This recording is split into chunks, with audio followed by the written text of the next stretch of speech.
Hola, buenas tardes. Vamos a resolver el siguiente examen. Selectividad Química de Madrid del año 2017. Examen de junio, opción A. Primera pregunta, totalmente teórica. Dice, responda justificadamente las siguientes preguntas. Para elemento con Z igual a 7, es decir, el nitrógeno, indica cuántos electrones tiene con número cuántico m igual a 0 y detalla en qué orbitales. Bueno, estarían dos electrones en el orbital 1s, dos orbitales en el orbital 2s y un electrón en uno de los orbitales 2p.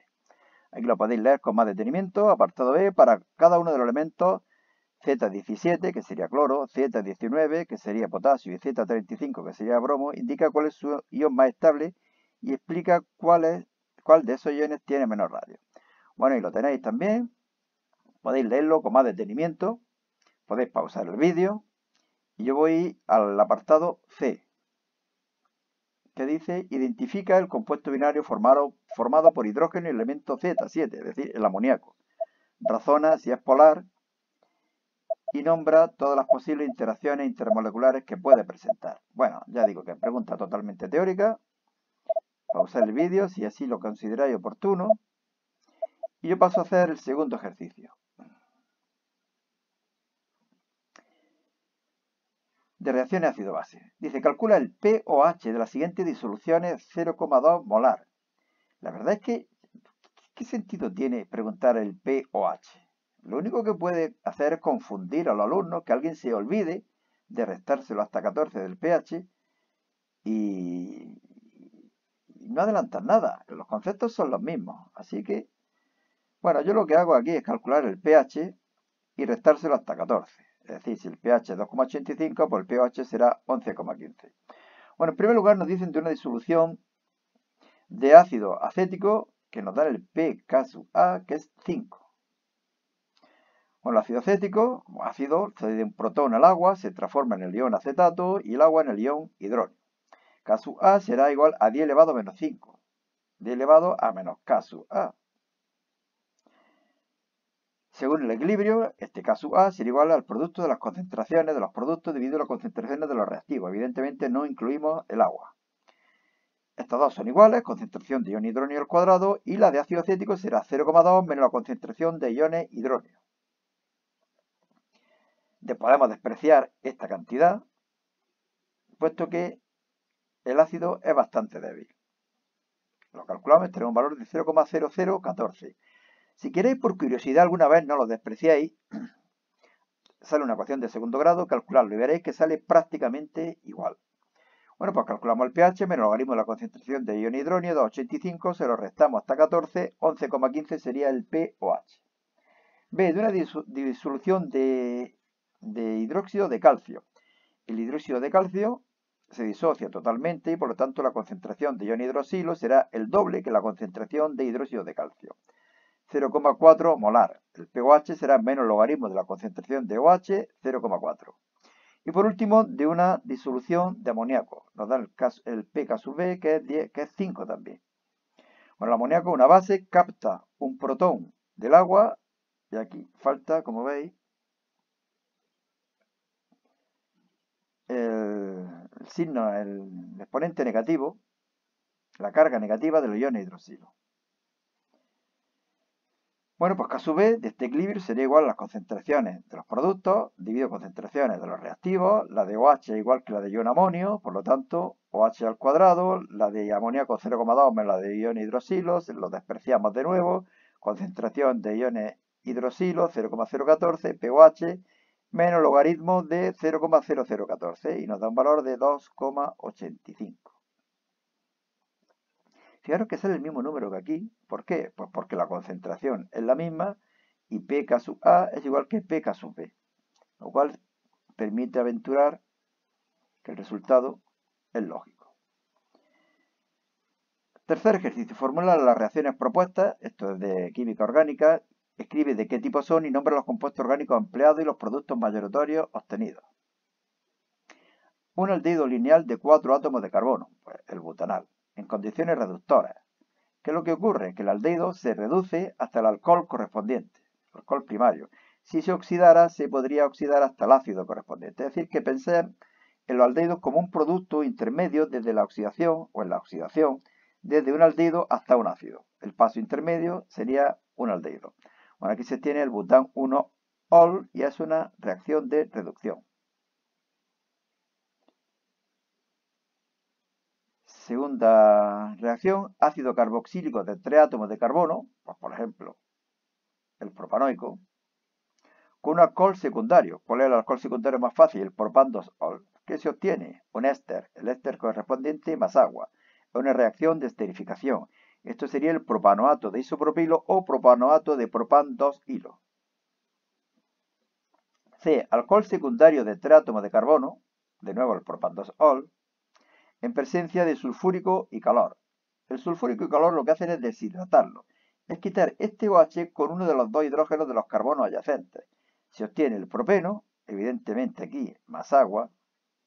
Es una reacción de eliminación, es una deshidratación. Y por último, alqueno de 3 átomos de carbono, alqueno, pues el propeno, con bromuro de hidrógeno. Una reacción de adición. El bromo va a un átomo del doble enlace y el hidrógeno a otro. Seguimos aquí la regla de Markovnikov, que vamos a ponerlo por aquí, ¿no? Voy a poner aquí Markovnikov. Pues, ¿por qué? Pues porque el hidrógeno se puede adicionar al carbono 1 o al carbono 2. ¿Qué dice la regla de Markovnikov? Que el hidrógeno se adiciona al carbono que ya tiene más hidrógeno. Por eso se forma CH3, CHBr, CH3 y minoritariamente se formaría el CH2Br, enlace CH2, CH3. Es decir, el 1-bromopropano se obtendría en menor proporción.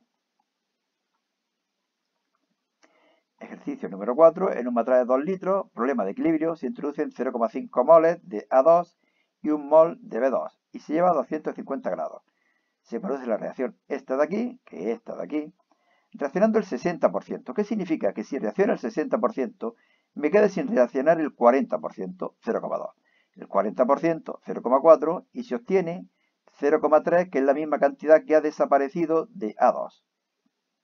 Estos serían los moles que habría, por lo tanto, en el equilibrio. Sabiendo que esta reacción delta H es mayor que 0, es decir, endotérmica, propone justificadamente dos formas diferentes de aumentar su rendimiento sin añadir más cantidad de reactivos. Bueno, si es endotérmica, pues lo único que tenemos que hacer es aumentar la temperatura. De esa forma se desplaza hacia donde absorbe calor. Y fijaros que aquí hay menos moléculas gaseosas, por lo tanto, si yo aumento la presión, se desplazará para la derecha. Por lo tanto, aumento de la temperatura, aumento de la presión.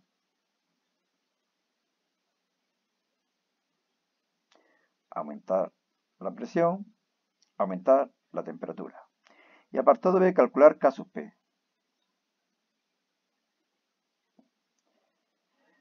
Bueno, aquí lo que hago yo es calcular las presiones de todos los gases.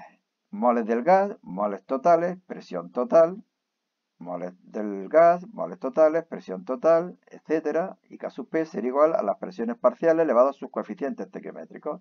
Lo conozco todo y obtengo un valor de 0,02. Como veis, aquí tenemos el equilibrio perfecto. Si queréis podéis pausar el vídeo, ver de dónde se obtienen los diferentes números. Y yo paso a hacer el ejercicio número 5, que creo que es el último, ¿no? Sí, fijaros que aquí ya tengo hecho el examen B.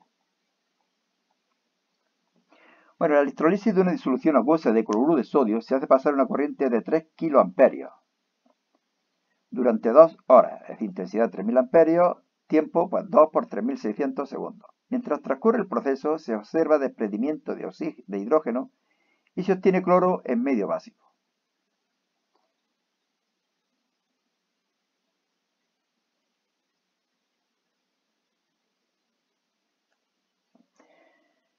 Bueno, ¿cuáles son las reacciones? En el cátodo, el agua capta electrones y se transforma en hidrógeno e iones hidroxilo. En el ánodo, el cloruro se transforma en cloro cediendo electrones. Reacción global, la sumamos, la molecular, la transformamos.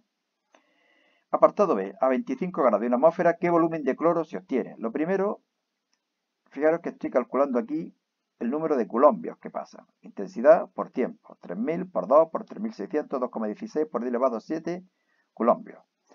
¿Cuál es el número de moles de electrones? Bueno, pues los coulombios dividido por el Faraday. y obtenemos 223,87 moles de electrones. El número de moles de cloro será los mismos dividido por 2. Fijaros que hacen falta 2 electrones, o se ceden 2 electrones por cada molécula de cloro que se obtiene. Por lo tanto, el número de moles de cloro será la mitad que el número de moles de electrones. 111,93 moles de cloro. Y ahora ya aplico la ecuación de los gases para calcular el volumen. 2735,1 litros. La temperatura evidentemente a Kelvin, la presión en atmósfera, R me lo dan y lo malo en los calculados.